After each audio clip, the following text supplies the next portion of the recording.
wawancara kedua kita ini pendengar terkait dengan NPC ya, National Paralympic Committee NTT gelar turnamen catur tunanetra 2025. Di ujung telepon kami sudah terhubung bersama Ketua NPC Provinsi Nusa Tenggara Timur, Bapak Victor Haning. Selamat pagi Pak Victor. Selamat pagi Bu, salam sehat untuk kita semua. Salam olahraga. Salam sehat, salam olahraga Pak Victor. Sehat selalu. Baik, Pak Victor, ini menarik ya, NPC akan menggelar turnamen catur tunanetra 2025. Ini sebenarnya apa yang menjadi latar belakang diselenggarakan turnamen ini nih Pak Victor? Terima kasih, Mr. sekalian. Latar belakang kami menyelenggarakan kegiatan ini adalah bagaimana mengembangkan olahraga disabilitas. Yang pertama, kami mempunyai cabang olahraga prioritas yaitu atletik. Sudah 3 kali kami mengikuti Pekan Paralimpik Nasional hanya dengan 1 cabang olahraga saja yaitu atletik. Pada saat penerimaan bonus, Bapak Gubernur menyarankan bahwa jika 1 cabur saja sudah mendapat 7 emas, 12 perak, 13 perunggu di Peparnas 17 Solo kemarin, apalagi mereka bisa lebih 1 cabur, mungkin bisa lebih dari 7 emas. Nah dari situ kami mempunyai tantangan motivasi sehingga kami berusaha untuk bagaimana langsung memulai untuk melakukan kegiatan turnamen catur khusus untuk tunanetra sambil mengasosiasi olahraga disabilitas kepada masyarakat umum di Lipo Mall Plaza kemarin.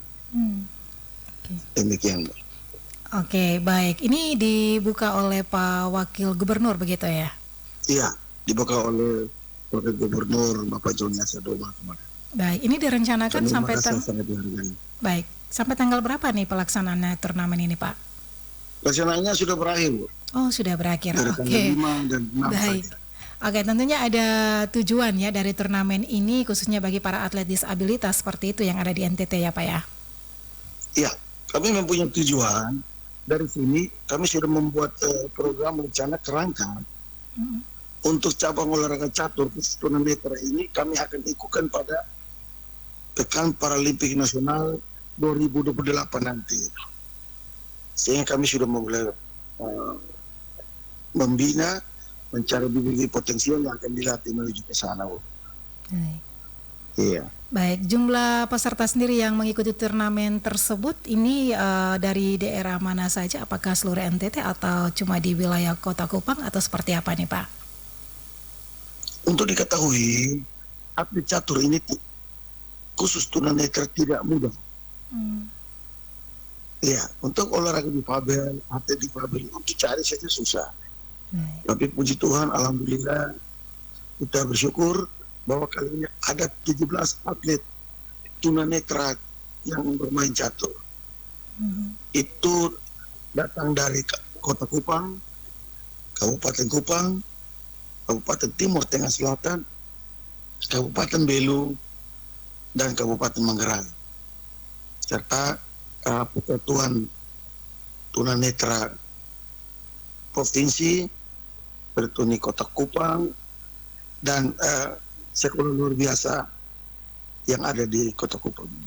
Baik, ini bisa diinformasikan apa Victor untuk yang sudah memperoleh juara ya, yang sudah diselenggarakan turnamen ini dari kabupaten mana? Ya, dari 17 itu kita mengambil 6 juara. Juara 1 sampai 6. Dan sangat luar biasa, NPC Kabupaten TTS memborong juara 1, 2, dan 3. Kemudian juara 4 dari SLB Asuhan Kasih, juara 5 dari Tertuni Kota Kupang, juara 6 dari Tertuni Kabupaten Kupang. Iya. Baik, dan tentunya dari turnamen yang sudah diselenggarakan ini ada dukungan dari pemerintah daerah atau sponsor seperti itu ya Pak Victor? Jujur, kali ini kita melakukan kegiatan tersebut tidak ada sponsor. Baik. Kita melakukan pakai kas NPC NTT. Sponsor utama adalah Lipo Mall Plaza. Ketika kita memakai tempat tersebut, kita join kegiatan. Jadi biaya itu kita didiskon oleh Lipo Mall Plaza memakai tempat yang kita lakukan itu. Dari kisaran sekitar 13 juta, kita hanya bayar 3 juta. Baik. Iya. Baik Pak Victor, tentunya semuanya sudah berjalan baik, aman dan lancar ya, seperti itu. Dan sejauh mana Pak Victor turnamen ini dapat menjadi wadah pembinaan prestasi atlet catur tunanetra di Nusa Tenggara Timur nih Pak? Ya, kita melihat animo peserta 17 orang itu cukup baik.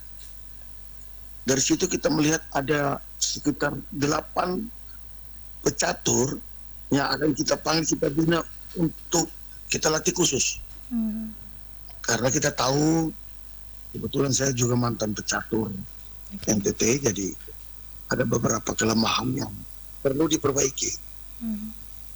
Soal teknik, teori, pembukaan, babak tengah, babak akhir, dari bagaimana mereka menguasai organ, artinya dalam lingkaran tunanetra itu menguasai petak-petak.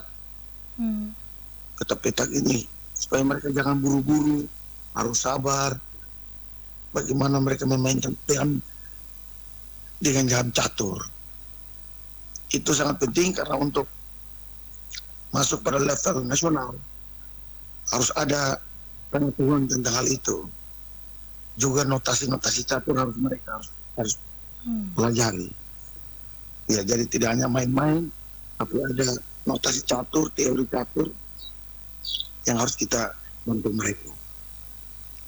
Ya. Baik, dan ini menjadi evaluasi seperti itu ya Pak Victor ya. Dan tentunya dari turnamen catur ini, apakah peralatan catur yang digunakan ini memiliki modifikasi khusus ya Pak ya? Atau seperti apa? Ya, catur tunanetra itu tidak sama dengan catur umum. Dasar catur mungkin sama, tapi dimodifikasi. Baik. Jadi papan catur yang biasanya rata, dimodifikasi catur tunanetra, hitamnya itu ditimbul. Kemudian bidak buah-buah catur hitam itu ada antene. Kita pakai tanda kayak paku di kepala untuk membedakan mana hitam mana putih. Kemudian petak-petak catur itu dilubangi. Di bawah buah catur itu ada kayak paku atau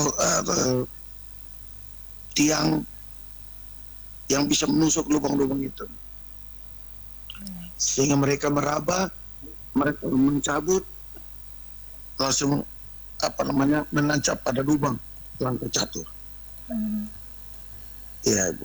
Oke, baik. Apa yang menjadi harapan Bapak terhadap keberlanjutan dan juga peningkatan kualitas turnamen ini di masa mendatang nih Pak Victor? Tekad kami NPC NTT 2008 harus membawa cabur catur ke Pekan Paralimpik Nasional. Jadi untuk itu, dari tahun sekarang ini kami terus membina, melatih sampai menuju tahun 2028 itu tekad kami. Dan kami konsisten soal itu. Baik. Jadi dari sekitar 8 kita akan bina. Lalu pekan pelajar Paralimpik daerah kita ambil lagi juga dari yang pelajar-pelajar daerah yang tunanetra untuk cabang olahraga catur. Tahun depan kita buat lagi. Tahun 2027 kita buat lagi. Jadi itu yang terbaik itu kita ambil seleksi untuk menuju Pekan Paralimpik Nasional 2028. Dan ini juga menjadi agenda rutin ya dari NPC NTT setiap tahun seperti itu ya Pak ya? Ya, ini tahun pertama. Kami berencana agenda rutin. Kami sudah sampaikan kepada pemerintah bahwa kami tidak bisa berjalan sendiri. Baik. Kami bukan mengemis, tapi kami merasa bahwa kami mempunyai hak yang sama dengan orang difabel. Ketika KONI, cabang olahraga difabel atau cabang olahraga lainnya mendapat anggaran, maka sepantasnya seadilnya NPC NTT secara organisatoris harus diberikan. Karena kami diakui, buktinya wakil gubernur datang membuka. Kami bukan organisasi papan nama. Atlet kami juga berprestasi level nasional maupun internasional. Makanya kami sangat berharap dukungan dari pemerintah, DPRD, semua pemangku kepentingan, bahkan jika ada sponsor, kami sangat berharap untuk membantu. Kami idealis bahwa disabilitas harus mandiri, tapi kami harus realistis bahwa kami disabilitas tidak bisa berjalan sendiri dan masih membutuhkan non-disabilitas yang lain. Ya. Baik, dan ini menjadi pesan Bapak ya kepada masyarakat luas dan juga pemerintah untuk bisa mendukung atlet disabilitas khususnya tunanetra yang ada di Nusa Tenggara Timur seperti itu ya Pak Victor. Iya, bukan hanya Nusa Tenggara Timur, Bu. Baik. Khusus saudara-saudara saya di ND, itu ada NPC Kabupaten ND. Baik. Itu mereka kemarin pelajar Paralimpik daerah mengirim beberapa atlet dengan hasil yang cukup baik. Jadi yang satu, kemungkinan besar kami akan panggil seleksi untuk menuju Pekan Paralimpik Pelajar Nasional di Jakarta bulan November nanti. Saya tolong Pro ND bersama pemerintah Kabupaten ND membantu NPC Kabupaten ND dan saudara-saudara disabilitas lainnya di sana. Ya. Baik, terima kasih Pak Victor untuk pagi ini untuk waktunya bersama Pro 1 RRI ND. Terima kasih. Semoga sukses selalu. Salam olahraga. Berjuang, semangat, pantang menyerah, juara. Terima kasih. Selamat pagi. Sehat untuk kita semua. Baik. Ayo bangun NTT bersama NPC NTT.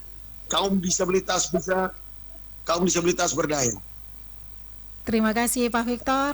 Semangat terus. Salam ke Kupang. Selamat pagi. Ya, pagi.